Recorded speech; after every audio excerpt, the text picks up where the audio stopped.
ఇది నా resignation letter. Resign చేసేసాను జాబ్కి. సో నా రిజిగ్నేషన్కి సంబంధించినటువంటి రీజన్స్ ఏవైతే ఉన్నాయో ప్రతిదీ కూడా నేను షేర్ చేసుకోవాలనుకుంటున్నాను. ఎందుకంటే ప్రతిదీ మీతో నేను షేర్ చేసుకుంటాను. ఆ విషయం మీకు బాగా తెలుసు.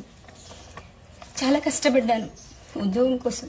ఒక పేదరికంలో పుట్టిన బిడ్డగా, ఒక గిరిజన బిడ్డగా చాలా కష్టపడ్డాను. నా భర్త సపోర్ట్ తోటి ఈ జాబ్ సంపాదించాను. పేద పిల్లలకి సహాయం చేయాలని కష్టపడి ఉద్యోగం సంపాదించా. నేను కష్టపడి టీచర్ని. ఎప్పుడు కూడా క్లాస్ రూమ్లో నేను అసలు ఎప్పుడు కూడా ఫోన్ యూజ్ చేయలేదు, మిస్యూజ్ చేయలేదు. నా ఆనందం కోసం ఇంట్లో చేసుకున్నాను రీల్స్. కానీ నా మీద ఈ సమాజం ఎన్ని ట్రోలింగ్స్ వేసిందో. కనీసం అధికారులను కలవడానికి నేను ఎన్నిసార్లు వెళ్ళానో చెప్పులు అరిగిపోయేలాగా. ఒక్కసారి కూడా నాకు డిఓ మేడం గారు అవకాశం ఇవ్వలే అపాయింట్మెంట్ కలవడానికి.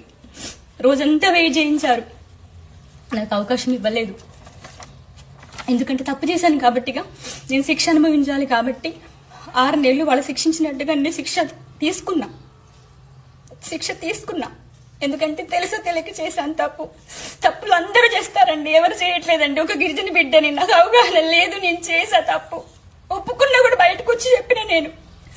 అయినా కూడా పెద్ద పెద్ద తప్పులు చేసిన వాళ్ళందరినీ కూడా తొందరగా జాబ్లో తీసుకున్నారు. నన్ను 6 నెలలు ఉంచారండి. నా బిడ్డలకి దూరం చేశారు. స్కూల్ పిల్లలు ఫోన్లు చేసి ఏడ్చారు తెలుసా.